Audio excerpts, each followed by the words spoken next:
بسم اللہ الرحمن الرحیم۔ السلام علیکم دوستو، دنیا بھر کی بریکنگ اور سلیکٹڈ نیوز میں آج آپ سنیں گے، لیکن اس سے پہلے اگر ہو سکے تو لائک اور سبسکرائب کا بٹن ضرور دبا لیں۔ شکریہ۔ افغانستان میں طالبان کے برسر اقتدار آنے کے بعد سے ہی ملک میں رہ جانے والے سابقہ افغان نیشنل آرمی، افغان خفیہ ایجنسی NDS اور طالبان مخالف ملیشیا گروپس کے اہلکاروں کی ٹارگٹ کلنگ کا سلسلہ جاری ہے۔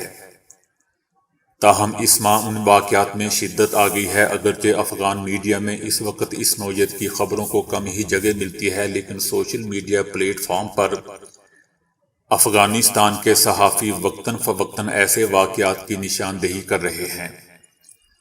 صرف دسمبر میں ہی افغانستان میں ایسے درجنوں واقعات ہو چکے ہیں۔ 3 دسمبر کو ایک سابقہ کمانڈر نوید خان کی باڈی کابل کے علاقے اکبر خان سے برآمد ہوئی، جن کے لواحقین کا کہنا تھا کہ انہیں 20 روز قبل طالبان نے ان کے گھر سے گرفتار کر لیا تھا۔ 12 دسمبر کو ایک چیک پوسٹ پر طالبان سیکیورٹی فورسز کی فائرنگ سے 6 بہنوں کے اکلوتے بھائی فیصل خان نامی شخص کو مار دیا گیا تھا۔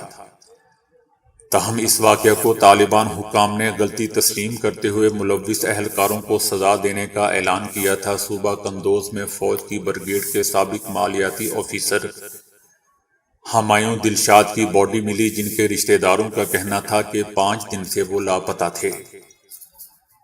افغان وزیر داخلہ سراج الدین حقانی کا کہنا ہے کہ افغان طالبان نے 20 سالہ جدوجہد اور اللہ کی مدد سے ملک میں فساد کا خاتمہ کر کے قابض قوتوں کو ملک سے نکالنے میں کامیابی حاصل کی۔ افغان وزیر داخلہ کا یہ بھی کہنا تھا کہ طالبان کے صفوں میں فسادی اور بد کردار لوگ بھی شامل ہوئے ہیں، جو اسلامی امارات کے نام کو بدنام کر رہے ہیں۔ اس لیے ایک کمیشن تشکیل دیا گیا ہے تاکہ ایسے فسادیوں کو تحریک سے نکالا جا سکے، سازشی اور فسادی عناصر سے تحریک کو پاک کیا جا سکے۔ ذاتی تعلقات کی بنیاد پر ایسے لوگوں پر پردہ ڈالنے والے ساتھی تحریک کو نقصان پہنچا رہے ہیں۔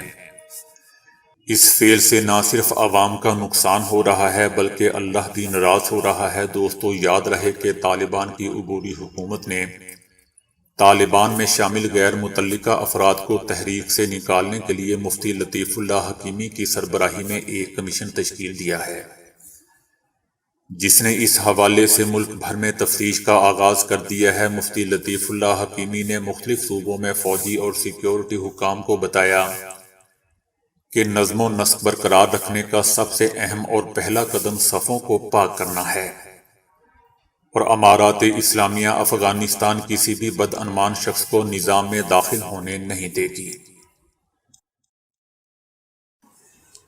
افغان نائب وزیر خارجہ شیر محمد عباس کا کہنا ہے کہ طالبان سیکیورٹی فورسز تیار ہیں۔ اگر کوئی ہماری سرحدوں کو حقارت یا جارحیت کی نظر سے دیکھے گا تو ان کی آنکھیں نکال دی جائیں گی۔ شمالی زون میں الفتح کور کے فوجی اہلکاروں سے خطاب کرتے ہوئے ان کا کہنا تھا کہ امارات اسلامیہ کی افواج ان لوگوں کے خلاف سخت جوابی کارروائی کرے گی جو افغانستان کی سرحدوں پر حملہ کرنے کا ارادہ رکھتے ہیں۔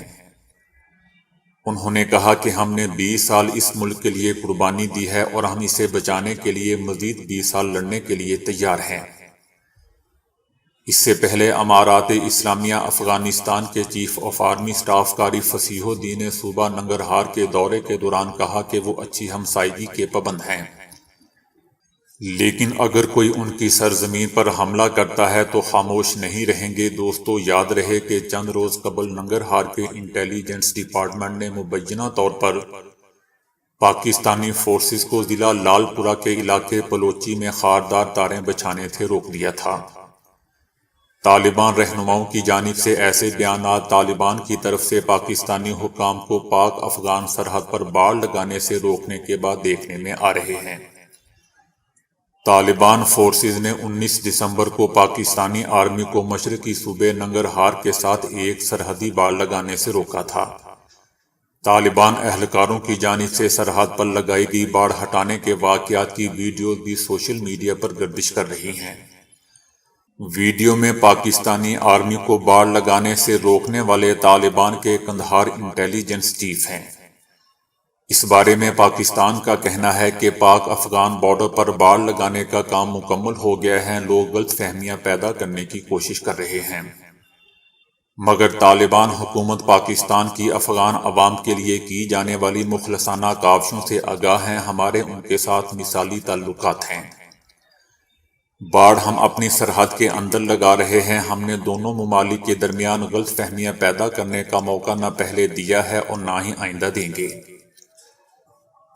تاہم پاکستان نے واضح کیا ہے کہ سرحد کو محفوظ اور ریگولیٹ کرنے کا کام جاری رہے گا۔ افغان طالبان کی جانب سے باڑ کی تنصیب میں رخنہ اندازی سے متعلق سوشل میڈیا پر وائرل ہونے والی ویڈیو پر پاکستان کا کہنا ہے کہ ہو سکتا ہے کہ وہ کوئی پرانی ویڈیو ہو، اس لیے یہ معاملہ تصدیق طلب ہے۔ دوستو، یاد رہے کہ پاک افغان سرحد کو پاکستان تو مستقل سرحد مانتا ہے، لیکن افغانستان سرکاری سطح پر اس کی یہ حیثیت تسلیم نہیں کرتا، اور اس پر افغانستان میں قائم ہونے والی ہر منتخب اور غیر منتخب حکومت کا موقف تقریباً یکساں رہا ہے۔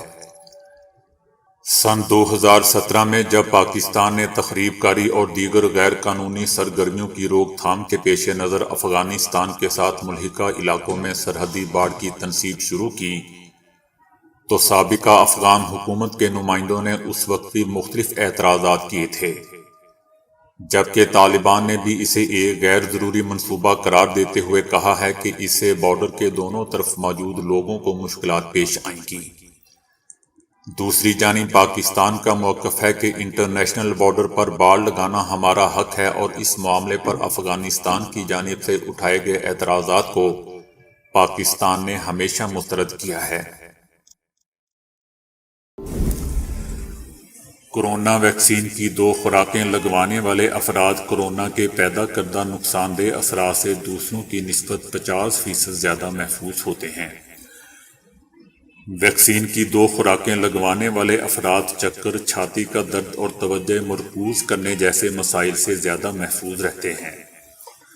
Scientific advisory group for emergencies نے برطانوی حکومت کے اعداد و شمار کا حوالہ دیتے ہوئے کہا ہے کہ ویکسین کی 2 خوراکیں لینے والے تمام عمر کے افراد میں 28 روز بعد بھی علامات کی موجودگی دوسروں کی نسبت عادی رہ گئی تھی۔ گروپ کے مطابق خواتین، بڑی عمر کے افراد اور موٹاپے یا زائد وزن کا شکار افراد میں یہ علامات بالخصوص چکر آنے کی شکایات طویل عرصے رہ سکتی ہیں۔ برطانیہ کی ایک اور تحقیق کے مطابق مردوں اور عورتوں میں کورونا وبا کی سطح مختلف ہے۔ مردوں میں سانس کی دشواری، تھکن، سردی لگنا، بخار، جبکہ خواتین میں بو کا ختم ہو جانا، چھاتی کا درد اور مستقل کھانسی کی شکایت زیادہ ہوتی ہیں۔ بلوچستان ہائی کورٹ نے خواتین کو وراثت میں حق نہ دینے والوں کے خلاف فوجداری مقدمات درج کرنے کا حکم دے دیا ہے۔ بلوچستان ہائی کورٹ نے وراثت میں خواتین کے حق سے متعلق آئینی درخواست پر تحریری فیصلہ جاری کر دیا ہے۔ اپنے تحریری فیصلے میں ہائی کورٹ نے کہا ہے کہ کسی خاتون کو شادی یا کسی بھی قسم کے تحفے یا رقم کی بنیاد پر جائیداد کے حق سے محروم نہیں کیا جا سکتا۔ خواتین سمیت تمام حقداروں کے نام منتقل کیے بغیر وراثت کی تقسیم نہیں کی جا سکتی۔ خواتین کا نام چھپانے یا نکالنے پر وراثت کی تقسیم کا عمل عدالت میں جائے بغیر کالعدم ہوگا۔ عدالت عالیہ نے اپنے تحریری فیصلے میں خواتین کو وراثت میں حق نہ دینے والوں کے خلاف فوجداری مقدمات درج کرنے کا حکم دیتے ہوئے کہا کہ متعلقہ ریونیو آفیسر خواتین کو وراثت سے محروم رکھنے یا زبردستی دستبردار کرانے پر فوجداری مقدمات کرانے کا پابند ہوگا۔ اس کے علاوہ محکمہ ریونیو کو وراثت کی سیٹلمنٹ سے پہلے اعلانات اور بچیوں کے تعلیمی اداروں میں کتابچے تقسیم کرنے کا بھی حکم دیا گیا ہے۔ تو دوستو، ابھی کے لیے اتنا ہی۔ ویڈیو کو لائک اور شیئر کرنے کا بہت بہت شکریہ۔